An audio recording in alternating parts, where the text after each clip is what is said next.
Good afternoon and welcome to Webinar Wednesday. We're excited to have over 200 registered attendees for today's webinar, which is eligible for 1 credit from the ACI. Let's get started by giving one lucky attendee a Webinar Wednesday prize pack for answering this trivia question. Today's sponsor, RTI, is headquartered in Sweden with its U.S. office based in New Jersey. Pulp Fiction, Saturday Night Fever, and Grease starred this famous actor born in New Jersey. What is his name? Answer now using the questions feature on your dashboard. While you're answering, I want to invite everyone to join us for the 5th Annual Imaging Conference and Expo, which will be held February 16th through the 18th at the M Resort in Las Vegas. Take note that we have moved the dates from July to February of 2018.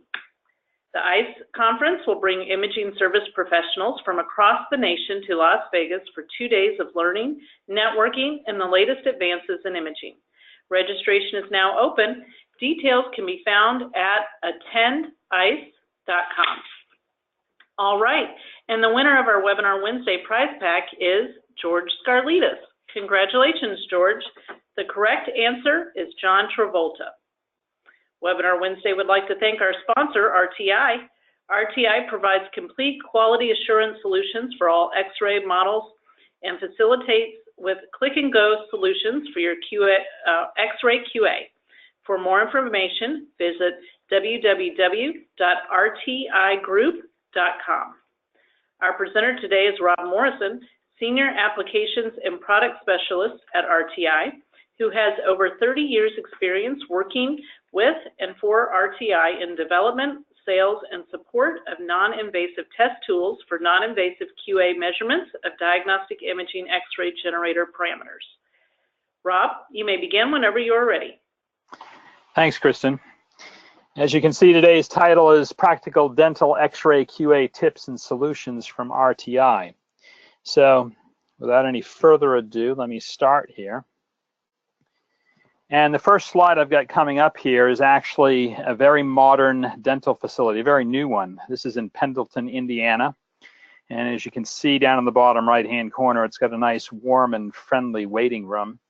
The dentist that runs this operation was very kind in letting us come in and do some measurements and take some pictures. So some of the pictures you're going to see throughout this presentation will be from her facility. All right. What types of dental X-ray devices are out there? The first one is intraoral. Basically, there's about a little over 234,000 intraoral dental units in the US. That means there's about 1,300 people per intraoral dental, if you want to look at it that way. And how does it work? The imaging medium is put inside the mouth. I'm going to guess that most everyone who's probably attending this webinar has had an intraoral X-ray before where they've had to clamp down on either a film or some digital medium in their mouth. And that's the intraoral dental unit. Then you've got the extraoral units. That means the imaging medium is outside of the mouth. And the units there are the Panoramic, the cephalometric, the dental cone beam CT, which is kind of new on the scene, and then a actual dental CT unit. Panoramics and cephs are the challenges to measure on above all of these. If you want to learn a little bit more about these different dental types, you can go to this link, Cleveland Clinic, and this Types of Dental X-rays. It was published in June 2017. It's very good. Okay, here's some intraoral dental units. As you can see here, there's on the upper right-hand corner, there's actually a portable unit. This is the Nomad, manufactured by Rebix. It's been out for quite a few years, and it's very popular. And it's makes it nice. You can just run from room to room. But more prevalent, of course, are still the intraorals that are wall-mounted. You've got a picture there on the left upper corner. That's a Progeny. That's a new unit. That's a high-frequency based. Down below that, you've got the old standard, and there's a lot of these still out there, Gendex 770s. That's a single-phase half-rectified unit. And then on the right, there's another intraoral unit there as well. When we look at the extraorals, you've got the panoramics and the cone beams, the CTs, and the cephs. Up on the left-hand corner, you've got a panoramic unit there with also the ability to do a ceph image. And then off to the far right is a standard panoramic unit, one that we actually measured on. Down in the center, you've got the cone beam unit, and off to the bottom left is a true dental CT unit. I've never measured on one of those myself, and I've never seen one. They're typically found in hospitals, I believe. Okay, dental radiation exposure. In all of our measurements and preparing for this webinar, we actually had a question from one of the dentists who said, how much radiation do you really get when you have an intraoral x-ray? And here's some interesting facts. Dental x-ray radiation exposures is small compared to all other sources of radiation. And if you look up the NCRP, they'll tell you that an effective radiation dose from all sources, that means both man-made as well as from our environment, is about 6.2 millisieverts per year. And if you take and live in Denver, or let's say New Mexico, up on one of the high plains, you can add another 1.5 millisieverts onto that because the atmosphere and being closer to the stratosphere, so to speak. So half of that 3.2, or I should say 6.2 millisieverts, comes from natural sources, from the soil, radon gas. In fact, it's estimated that 2 millisieverts, we all receive about 2 millisieverts a year from radon gas. And then you've got the cosmic aspect of it. If you fly like I do on a regular basis, you're getting dose there while you fly. You'll see a little bit more on that in a moment. The other half comes from medical x-ray imaging and radiotherapy, man-made sources. Here's another interesting fact. About half, that is probably about 1.5 millisieverts, comes from CT scanning. And CT is pretty prevalent in our world today. So when we look at dental radiographs, they're only about 2.5% of the effective dose that we receive from X-ray imaging. If we move on from this, and by the way, there's some links. You can look those up. All this information is there and more too. How does it compare? Well, if we take the top one, intraoral X-ray, you can see from typical intraoral X-ray exposure, you get about 5 microsieverts, okay? If you compare that to the natural radiation you'd get from your environment, it's a little bit less than a day's worth of radiation. If you get a panoramic unit or a panoramic X-ray done, it's about double that. And now take a look at this. If you take a flight from, let's say, LA to New York City, you get about 30 microsieverts. So about 6 times the amount that you get from an intraoral dental. And that's equivalent to about 4 days of background radiation.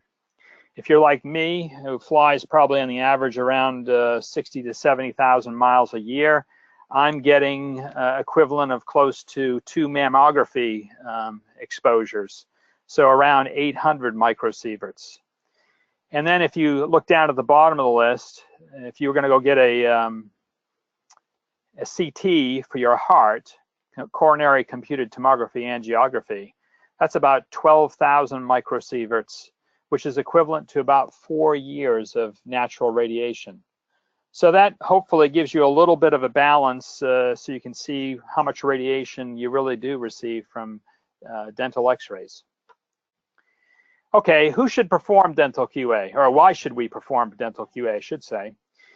The FDA requires dental x-ray devices to be surveyed every 4 years.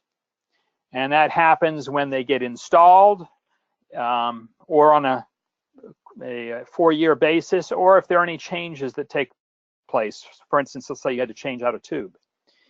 And the people that do those surveys are the state agencies. And if I take and look at the state agencies, they all look at doing surveys anywhere from every 2 to 4 years. In addition to the state agencies doing these surveys, there's X-ray service engineers who typically have to do PMs according to the manufacturer's recommendation. That could be anywhere from 1 year to 2 years, or maybe less than that. Now, what I did was I took some time to look at one of the states, because I know the state of Maryland has quite a program for dental QA. They take and survey the facilities every 3 years. Okay, so less than the 4 years, but more often.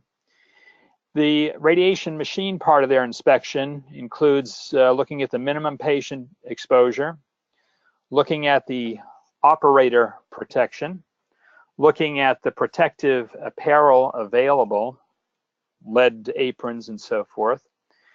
They look at the timer accuracy and reproducibility on the units.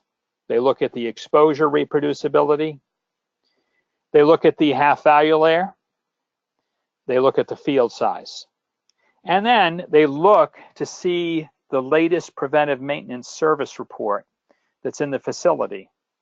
Again, there's a link there if you want to take and check out further on Maryland. In addition, they require that all the facilities have preventive maintenance performed on the dental unit that's according to the recommendation by the manufacturer. And if there is no recommendation, they tell you to do it every year. So basically what this all means is that a service engineer goes out, he has to do the PM, and after he does that PM and creates a report, that gets submitted to the state within 30 days. So the state always sees these PMs coming in, and then they do their surveys every 3 years. So you can see it's quite a rigorous program that the state of Maryland has. And I believe they're the only one that has that rigorous of a program. In addition, the AAPM, the American Association of Physicists in Medicine, has a task group 175 document titled Acceptance Testing and Quality Control of Dental Imaging Equipment. There's a link down there if you'd like to pull it. It's an excellent document. And this gives you an overview of how they expect that dental surveys should be done. And you can run down through here and see the annuals under the frequency. And there you've got beam quality on all units, KVP accuracy on all units, timer accuracy, that's only on the intraoral and the cephs, then exposure reproducibility on all units, technique factors. So it's an excellent document if you want to have some sort of quality control on how you should do the quality control on these dental units. It only covers intraoral, panoramic, and ceph. There's a task group, which I'll note later on, that is in process of working a document like this for cone beam CTs. Okay, one last thing I want to bring up on specifications or on doing QA, and that is there is a federal guideline for doing HVLs. And as you can see, the highlighted KV points there and the actual HVL that's required. And maybe you're asking the question, well, why is this so important? Well, the big thing is you want to keep the actual skin dose to the patient down. And you do that by having filtration put into the X-ray unit itself. And the way to measure what that filtration is in a, let's say, an indirect way is a half value layer. So these specifications are federal guidelines. If you had a Gendex 770, which shoots 70 kV with 7 MA, and you had a half value layer of 1.3 or 1.2, then that unit would not pass federal guidelines and should be either looked at by a service engineer or taken out of service. Again, there's a link down there if you want to take and go to the 21 CFR. Okay, what are some of the important considerations when performing QA on dental units? A big thing here is you have limited room space. These facilities aren't typically large. And the other thing is QAs often has to be performed during normal business hours. I've been with state inspectors before when we've gone into dental units and you get the patients in there and you're vying for what room you can go into next to do any kind of QA work. And that means that QA work needs to be done rather quickly. So it requires you to be efficient in all that you're doing. A big thing here is having the ability to give printed results, reports, to report how the QA test has gone. And more on that later. And then you need a good X-ray test tool. Obviously, I work for RTI. I'm positive towards our products and lean towards them, but you need an accurate and reproducible test tool. And one last thing, cost of QA is always a concern to the dentist. I'll give you an example. One of the dentists we visited, his panoramic unit had broken down and the service engineer had come in and he needed a specific board. So what did he do? He told the service engineer he was going to go buy the board online and then he'd pay him to come in and put it in for him. So you can see these guys are you know, they're watching their pennies just like all of us do. And this type of stuff goes on. So when they have to pay for QA work, they want to make sure that they're going to get the biggest bang for their dollar. Okay, I'm going to jump into the meters manufactured by RTI. We've got the Cobia Dental, which you can see here, and basically it's got a built-in display. You've got a detector down here, a round detector. It'll measure kV, time, exposure rate, pulses, pulse rate, half valvular, and total filtration. It's a great little meter for doing intraoral work. Then we've got our other Cobia lines, which can be used for dental as well, but they have broader ranges covering the whole realm of diagnostic radiology.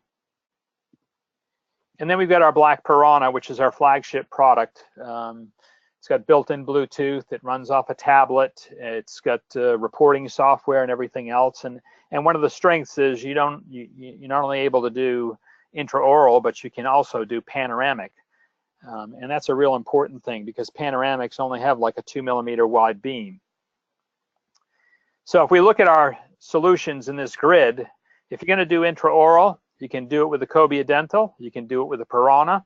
If you're going to do panoramic, the only product that we've got is our black Piranha, and that will handle everything that you need to do for dental measurements, whether it's cone beam, CT, or intraoral. And then under cone beam, you can also use a Cobia Dental with no problem because it's got a large field of view. Okay, some of the challenges and solutions in measuring dental x-rays. Here you've got different meters, or I should say different x-ray units that are up there. I've got a panoramic unit, I've got a cone beam CT, I've got an intraoral. So we're going to take and jump into the intraoral measurement challenges. The typical KVs are 60 to 90 and MAs are 6 to 10 approximately. Different waveform types you run into, the single phase half wave rectified, and in addition you get high frequency waveforms out there. A challenge is waveform preheats. Not only did the 770, the Gendex 770 have preheats, but there are other units out there with preheats as well. Then you've got the whole issue of doing the time measurements, and I'll show you that as we go into looking at one of these Gendex 770s and being able to measure the time accurately according to the specification. HVL measurements can be a challenge. More in the less, or more I should say in the sense that making sure they've got enough filtration in the beam. Placement and alignment of the meter, that's pretty simple with intraorals. You need a meter with high sensitivity because you got low output on these units. And then the other thing that's really a benefit is to have a meter that can display the waveform for you. And you'll see that as I go along here. Here's a typical setup in a very tight room with all kinds of instrumentation in it in a dental office. So you go, where do I put my meter? Well, in this case, we've got the black Piranha sitting on the chair that the patient would be in to bring the intraoral unit over because there was no room to put it anywhere else. So these are some of the challenges that you run into. Here's the Cobia dental. This is a nice setup. We had a countertop right there, so it made it very nice for setting up to do the measurement. Okay, what I'm going to run for you now is a little video. I'm going to take in voice over it. I would have liked to have not had to voice over it, but anyway, we'll get past it here with my voiceover. Okay, this is a Progeny intraoral unit. Basically, I'm going to take and switch it on there. The power switch is right on the wall mount unit. And I'm going to be taking and moving the arm around to set it up for doing the measurements. And this is going to be using the Cobia dental. And you're going to see how simple the Cobia dental is to use for these types of measurements. Basically, I'm lining up the tube. Cobia dental is already turned on. I'm putting it underneath the tube and looking at it a couple different directions to make sure I've got it centered up appropriately under the X-ray beam. And then we're going to go over here, and on this unit, it's set for 60 kV and 7 MA. Those are fixed. The only thing you can change is the time, and we're set at 125 milliseconds here. So I'm going to take an exposure. And if we had this live, you'd hear a beep from the exposure. But watch the Cobia dental. There you go, 60.75 kV. You get your dose. You get the time at 125 milliseconds. You get your dose rate. There's your total filtration at 2.1 and your half value layer at 1.9. So half value layer for this unit needed to be 1.5 by federal guidelines. It passed that with no problem. The kV was well within 5%. And so this unit works very nicely for these types of measurements. It's very simple, easy to use. Next up here, I've got measuring with the black Piranha. And as you can see, we got a tablet here, and you can see the measurements that are on the tablet with the waveform and so forth. I'm going to move to the next one. This is another little video. I'll walk us through it. Okay, so the first measurement we're going to do here is what we call a position check. This helps us to know we're centered properly under the X-ray beam without doing too much movement around and so forth. And then we're going to start doing some measurements in a template that we have in Ocean. And we've got 5 measurements set up. We start at, obviously the kV is fixed at 60, so there's nothing you're changing there. The MA is set at 7. And what we're doing is we're changing the time measurements here. And we're looking at timer accuracy as well as the kV accuracy. And as you can see there, 50, 100, they're matching up quite nicely. There's your 200 millisecond.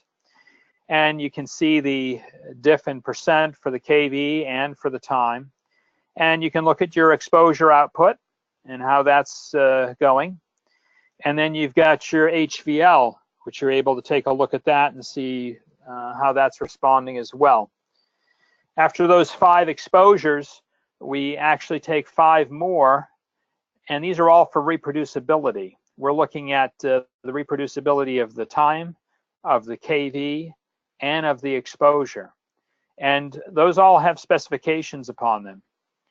And as you can see, we'll just drop down through here and make these shots. And as we get towards the end, you'll be able to see the summary of all the analysis. And an interesting thing here, you're getting the waveform on every one of these exposures. And if you look there on the first 5 exposures, you'll see the kV actually rose a little bit. Well, that's due to the fact that the time went longer and we get more of the kV waveform, and you can see the slope on the kV waveform on the rise there. And that's why you're seeing a little bit higher kV. And I think we're just took the last exposure. And here you go. Here's the summary of the analysis. The kV accuracy passed. I guess we've got one more here. Yeah, the kV accuracy passed, the exposure timer passed, the tube voltage, reproducibility, exposure time reproducibility, and exposure reproducibility all passed. So that gives you a little bit of capabilities of ocean and how you can work with reports and so forth. Now I'm going to run into this old Gendex 770, which you set the time via pulses. And this is typically what you would see from an exposure on a Gendex 770. They have 22 preheat pulses. Okay, the Piranha, in this case, with the closeness of the X-ray tube to the detector, showed us 16 of those 22 preheat pulses. And then you get the actual exposure as it's measured. We set this up for 12 pulses. We saw 12 pulses. And the time measured was 186 milliseconds. If we jump to the next one, we just changed the 12 pulses to 16 pulses. Again, look at this waveform. It's important to see this. In this facility of this Gendex 770 that we measured on, the dentist actually called and got a hold of the tech people because he said, I've got another Gendex 770 and I've had to increase the number of pulses to get decent image quality. Can you come in and check it out for me? Again, take a look at this waveform. This is what we saw on that Gendex 770. So basically, we set it up for 12 pulses. We only got 12 pulses. And really, as you can see, they're all rising in terms of the dose rate. The kV is actually coming down. That's due to the preheat and so forth. So, and when we set it for 16 pulses, we got 16, but again, if I go back and look at the typical Gendex 770, you can see there's a problem with this unit. And what the problem was is that the tube head is gone. So it needed to be replaced. So there's a great advantage to having waveform capability to diagnose what's going on with your intraoral dental unit, especially these types of units. And as I said, the Gendex 770s, there's a lot of them out there. In fact, you can buy used ones right now on the street for about $1,000. Okay, we were at another dental facility, and this is an old, very old Belmont unit, intraoral. Doesn't have any preheats. What happened here was the dentist called up the service engineer and said, the state's come and inspected me, and they said that the timer is not functioning, that it's 50% lower than what it should be. So we went in there to take a look at it. Sadly, I don't have the first shot. I wish I did to show you that. But basically, we set it to 12 pulses, and we were only getting 6 pulses. And lo and behold, what the problem was is an earlier service engineer had moved this Belmont unit from one room to the next room, set it up, and one of the things he'd done, he had not put the knob, which you turn to select the pulse number, on properly. And thus, you couldn't set it to what it should be. So it was an easy fix. We took took the set screw, reset it, and then lo and behold, the unit was working beautifully. And so from there, we went to producing a report for the dental office. I'm going to put this up here. This is a PDF of the report itself. You can see the tester here was Frank Schultz. He's got his own company. He's a dental fix guy. And this was the facility in Parsippany, New Jersey. As I scroll down here, there's the name of the unit, tested equipment. This is the kind of report that you get out of Ocean, and which makes it very nice. So here's your summary of all your measurements. You've got your tube voltage accuracy, that passed, pulses accuracy, timer accuracy passed. One thing that's interesting is this is a pulsed unit. You only set the pulses, but the state failed it based upon milliseconds. So in this case, we built a template that gave them both milliseconds and pulses, and obviously both of those passed with no problem. Half valvular passed, and then the reproducibility of the to voltage, the exposure time, and the exposure reproducibility passed. And here you've got the complete grid of all the measurements with all your set pulses, your reproducibility run of 5. You've got the waveforms that come up on the report, so you can take a look at those. Then you've got all your analysis graphed out for you. So here's your kV accuracy, all within the plus or minus 5%. You've got your pulse rate accuracy, or the number of pulses. Obviously that was dead on. Then you've got your timer accuracy in milliseconds. That's all within the specifications. Get your half value layer. And then you've got all your reproducibility runs showing your coefficient of variation, your mean value, and your maximum deviation, both on tube voltage, your exposure time, and your exposure reproducibility. And then in the comments, Frank wrote, repaired set time issue, the knob needed adjustment. And then what did we do? We actually took and gave that report to the dental office, and then they were in turn sent that off to the state to show that the unit had been repaired. And then Frank got a nice email back from the dental office. You guys are amazing. And I forgot to mention, all requirements passed. This is the beauty of having the ability to make report software that you can take and give your reports to the dental office with all the QA work that you do on the system, especially when you know the state is going to come in at some point to do a survey. Okay, moving on now, panoramic measurement challenges. These are very challenging to measure on. Your typical KVs are 60 to 100, MAs 6 to 10. The KV can be dynamic on some of these throughout the scan. Waveform types you see, single phase and high freq. Rotation times are anywhere typically 6 to 20 seconds depending on the unit. You got to be able to measure an HVL. That's nice where it's got a single shot HVL on the meter that you're using. It's a narrow beam you're working with, basically 2 millimeters wide typically. And then you've got the whole thing of placing and aligning the meter. And the meter needs to have some sensitivity to it as well. And again, the ability to have a waveform is all important. So one of the things you need is some way to take your meter and hold it up there on the panoramic unit. We have a panoramic holder for the Piranha, and basically you've got an adjustable holder base, you've got a position guide with fluorescent screens. I'll show you how those work and how beneficial they are. You've got an adjustable strap with clips and a suction cup, and then you've also got magnets. Some of the older pans had metal housings where they used to put the film in and so forth. The newer ones are mainly all plastic, so it's rare you'll use the magnets, but those magnets are very, very strong. The straps are set up so they got some elasticity to them, so you can tighten it up and so forth.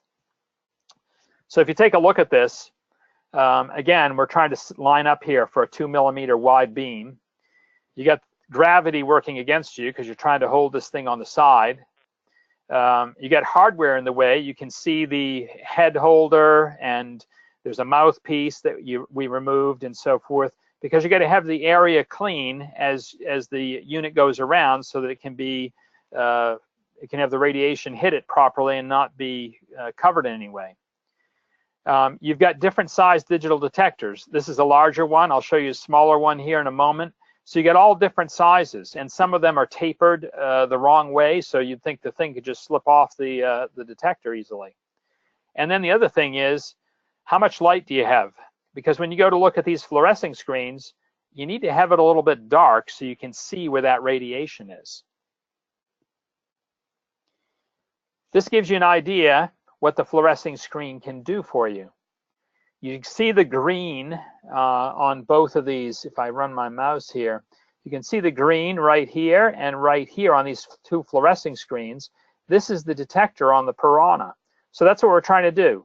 Line this up very close so that the radiation is hitting that 2 millimeter beam. It's definitely a challenge. Here's a little video on actually doing that. Now, the nice thing on this pan unit, before I run the video, is that we could actually lock the pan unit in a service mode and run the radiation.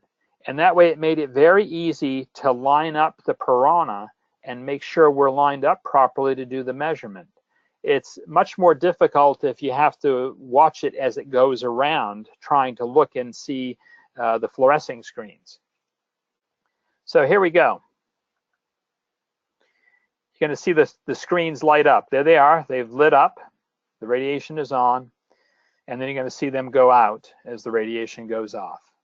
There you go. So that gives you a little idea how beneficial those fluorescing screens on the panoramic holder can be as you're trying to make measurements on a panoramic unit. Okay, so here's this other panoramic unit that we measured on, and this is another video, and I'll explain what's going on here. Oop, sorry about that. Slides can be a little challenging.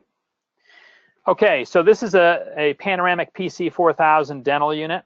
As you can see, we've lined up the panoramic holder with the Piranha. Another note here, this is a great benefit of having Bluetooth. There's no cables connected to the Piranha. You don't need them. And they can be a real pain if you have to connect cables and with this thing turning around. So a plus for having wireless connectivity. Now basically, what we've got set up here on the screen is a position check. So we can verify, we've looked at the fluorescent screens, but now we're going to verify just with the internal detector and see how accurate our position is. We're looking for a value anywhere from plus or minus 5%. So the ratio should be about 1 if it was perfect. So anywhere from 0.95 to 1.05. And right now I'm pressing the button on the panoramic unit, and it's going to start to turn here. And right now radiation is being produced and it's measuring. And again, this is a position check measurement just to see how well we're lined up. And you're going to get a screenshot here in a second. And you can see we've got a position check of 0.969. So it's about 3% out, which is perfect. The Piranha or the Ocean software will automatically correct for that 3% off. So we'll get accurate KVs. And now I'm going to go and make another exposure here. You have to reset this unit. It's not automatically reset after each exposure. So before you make the exposure, it resets.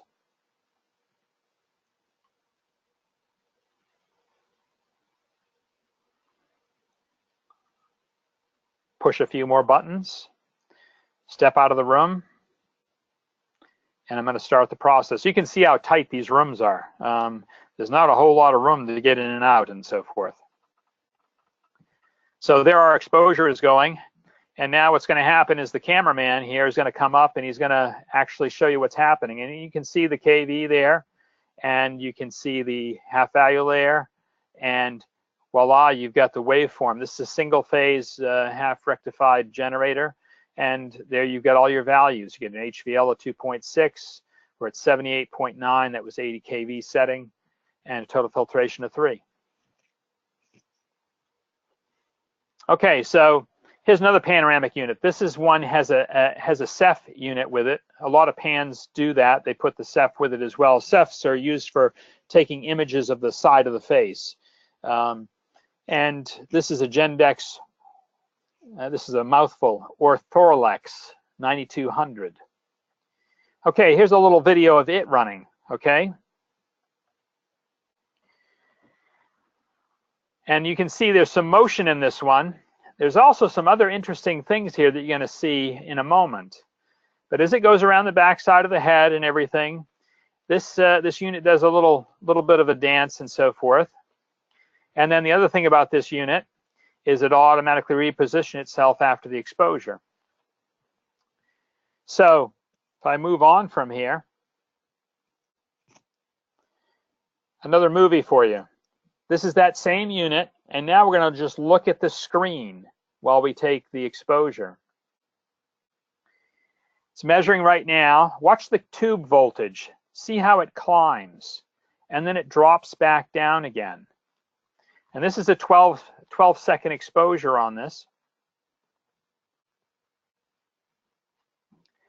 And lo and behold, take a look at that waveform.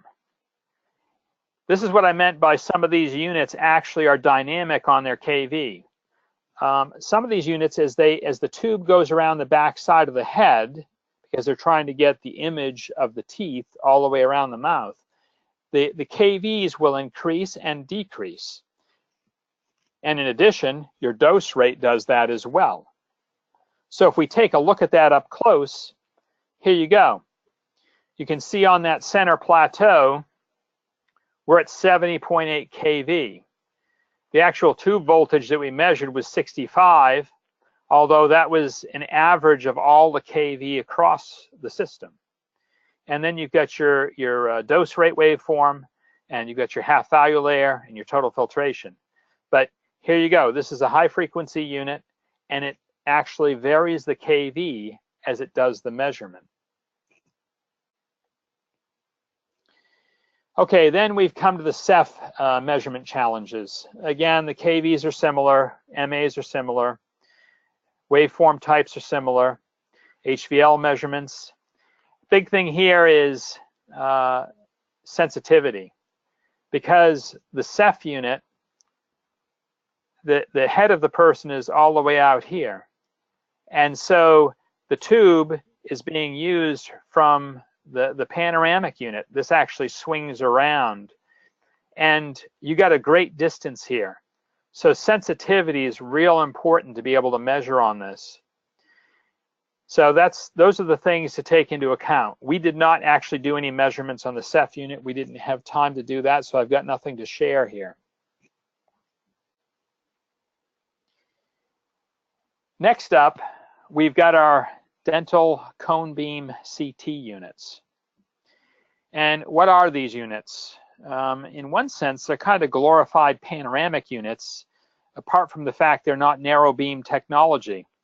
They've got a large detector, and the tube actually, the beam comes out in a conical shape, and it rotates around the patient, and it gives you images, some would say as good as CT.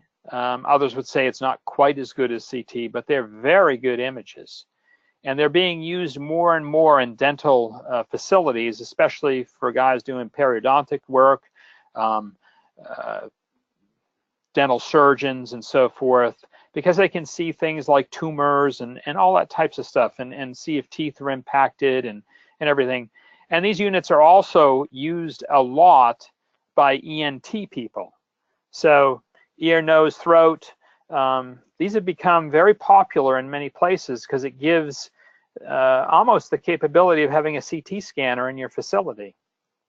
And I've got a lot of links here showing where you can get a lot of information if you'd like on cone beam CT. If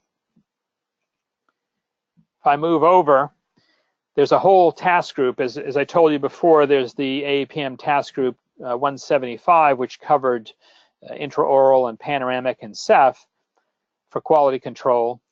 There's a task group number 261 that's working on the same thing for cone beam CT systems.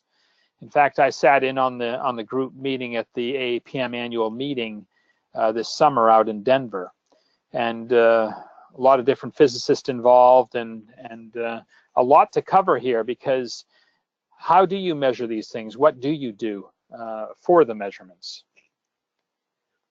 So here we go, dental cone beam CT. There's a lot of manufacturers. There's a ton of them in Japan. There's definitely manufacturers in the US and in Europe. Your typical KVs are 50 to 120. Typical MAs run from 1 to 20. Waveform types are pulsed and high frequency. Obviously, you've got to do HVL measurements on them. The placement and the alignment of the meter is a whole lot simpler than it is on a panoramic unit, because you have this big broad field on the digital detector, which is right here. So it's very easy to set up your measuring device, Piranha. You could also set up a Cobia here, because it's a large field of, that's going to expose the meter. So that's much simpler. I mean, obviously you still get gravity that you have to deal with. You need a meter with decent sensitivity and some other things that come into play. These are some of the things that are being discussed in that task group. How do we measure the doses on these units? They're actually talking about using a CT ion chamber with a CTDI phantom. So that's much more in-depth than most dental x-ray engineers would get involved in, and physicists would get there, but I mean, survey by the state inspectors and so forth, I don't think that would happen, but you never know. Depends on the state agency and the people running it. And again, there's benefits in having the ability to see the waveform when you're doing these measurements. We didn't do any measurements. We couldn't get on a cone beam. Maybe in a future webinar we could do something like that. I don't know. But these are the added items that you'd want to have for doing cone beam. Your CTDI phantom, usually a 16 centimeter head phantom, which is standard for a CT scanner, and then an ion chamber, a CT ion chamber, 10 centimeter long for doing CTDI measurements. The chamber gets put into the phantom, and then you got to stand the phantom up on end on these units and then scan around it and measure the dose there. So this is an added type of measurement that you'd have to do with cone beam CTs. Okay, I'm coming to the end here, and I want to give some acknowledgements. In the picture there is myself with Dr. Dana Wright out of the dental studio in Pendleton. Really want to thank her for letting us come in and use her facility and take some images, I should say take some pictures and do some measurements and so forth. I want to give these other folks acknowledgements as well. That Belmont unit was at Real Dental Care where Dr. Ninoska Ferguson is, and Frank Schultz is the Dental Fix service guy that went in there with us to do the measurements with his Piranha. And then you've got Dr. Anthony Spain of Spain Orthodontics. He's the one with that Gendex Panoramic unit that he changed out the board, had them change out the board and so forth. And he's taken care of by Jonathan Espinoza, who's another Dental Fix service engineer. And then that 770 that had a problem where the tube was bad. That's where Dr. Boris Alvarez is in Bloomfield Dental and Designs in Bloomfield, New Jersey. So I want to give acknowledgement and thank you to all these people that enabled us to get the pictures and the data here to share with all of you on this webinar. So without further ado, I want to give thank you to TechNation allowing us to do this webinar, and all my information's here, and I'm ready to answer questions. Well, thank you, Rob. We've had a few questions come in throughout your presentation. We want to remind the audience that there is still time. You can use the questions feature on your dashboard. If you have any questions for Rob, go ahead and submit them. If we don't have time to get to them today, then those will be passed along to RTI and they'll follow up with you directly. So let's go ahead and get started. The first question we had come through: what are the basic differences between the RTI Cobia and the Piranha meters when using them with dental applications? The major difference is the Cobia has a circular detector, and it's large. It's probably about an inch and a half across, and so it's got many detectors inside of it, where the Piranha has a narrow, thin detector with a few detectors in it. And the big difference here is if you wanted to measure panoramic dental. Panoramic dental requires that narrow beam, that 2 millimeters, so you cannot use a Cobia to do that. I hope that answers the question. Yep, I think so. The next question we had come through: how can I take into account the preheat on some dental units? Well, the big thing here is the Piranha and the Cobia, for that matter, both look at the waveform when they're taking the measurement. A big thing on the preheat is the preheat is not actually part of the exposure time. So you can't take and include the preheat and say that's the time. You'll fail the unit. So And these single-phase half-rectified units need that preheat to get the filament warmed up, and they're actually producing radiation during that time. And so by using either the Cobia or the Piranha, it will take into account the preheat automatically. It will give you the dose which includes the preheat, but it'll give you the time measurement and the kV measurement based upon the actual exposure time. So if I went back to one of those slides with the Gendex 770, where we did 12 pulses, it counted 12 pulses, it measured the time appropriately, it gave us the kV, and then it gave us the dose. So any unit that you've got that's got a preheat, and they're not just Gendex 770s out there, there are other units as well. Some older Progenies, they had preheats as well. You really don't have to worry about that because the meters take that into account automatically for you. Okay, thank you for that. The next question we have, can any RTI Piranha do dental QA? Yes, any RTI Piranha with the specific dental models are the 205 and 255. They have the range set up for dental only. But if you had a 657, and let's say you're an engineer in a hospital or a physicist, and you've got a 657 which covers mammo and CT and everything else, that'll measure dental with no problem as well. It'll work just like the 205 or 255. Okay. The next question, do I need to purchase the panoramic holder to use the Piranha on a panoramic dental unit? The answer to that is no, you don't have to do that, but you're going to have a whole lot of fun trying to set it up on the pan unit. If I were going to do it without a panoramic holder, I would probably get myself some stick-on industrial Velcro and put that on the back of the Piranha, and then I'd have to stick it on to the detector of the panoramic unit, and then I'd have to move it around trying to get it positioned. The holder is so much easier in terms of having the fluorescing screens for an initial setup, and then you can do the position check measurement to make sure you're lined up. But no, you don't have to buy it, but it'll save you a lot of time. And I think time is money, and the amount of money for a panoramic holder isn't that expensive. So I would highly recommend, if you've got a Piranha, get yourself a panoramic holder if you're going to do panoramic dental. Great, and we've got another question, the last question that came through. Do I need the RTI Ocean professional software to perform dental QA with my RTI meter? Depends on what you're looking at. If you have a Piranha, yes, you'll need at least the lower level version of Ocean that would allow you to do quick check. But if you want to do reports and so forth, then you'd want to have Ocean Professional. That would enable you to put together a report and be able to give that to your customer. You can also, well, the Cobia Dental does not work with Ocean Professional. It's a very simple meter with that. But if you got yourself if all you did was intraoral and you wanted to do report generation, you could get yourself a Cobia Flex, and then you could use the Ocean Professional with that as well.